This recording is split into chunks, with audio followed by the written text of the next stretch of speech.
ഇപ്പോൾ ആ സ്റ്റാർ മാജിക്കിൽ നടന്ന ആ ഫെയിം കൊണ്ടാണ് ഞാനിപ്പോൾ ഉദ്ഘാടനവും കാര്യങ്ങളൊക്കെ ഇപ്പോഴും എന്നെ വിളിക്കുന്നത് സ്റ്റാർ മാജിക്. ഇപ്പോൾ നേരത്തെ സ്റ്റാർ മാജിക്ക് മുമ്പ് തെരിയിൽ അഭിനയിച്ച ബിനീഷ് ബാസ്റ്റി എന്നുള്ള രീതിയിൽ തെരി ഫെയിം എന്ന് പറഞ്ഞാൽ എന്നെ വിളിക്കാൻ തുടങ്ങിയത്. ഒരിക്കലും സ്റ്റാർ മാജിക്കിലെ ഡയറക്ടറിനെയും ലക്ഷ്മി നക്ഷത്രനെയും ഫ്ലവേഴ്സ് ചാനലിനെയും എൻ്റെ ലൈഫിൽ മറക്കാൻ പറ്റില്ല.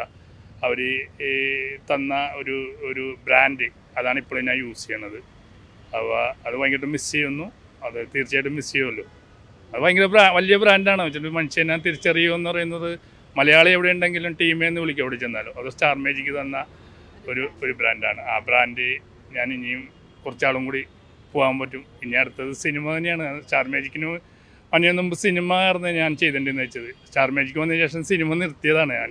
പിന്നെ ചാൻസ് കിട്ടിയിട്ടും പോയില്ല. ബിസിയായി, ലൈഫിൽ ബിസി ആകുമ്പോഴാണ് നമ്മുടെ മനസ്സ് സന്തോഷം. സ്റ്റാർ മാജിക്കിൽ വന്നപ്പോഴും ഞാൻ എൻ്റെ ലൈഫിൽ ഞാൻ ബിസിയായി.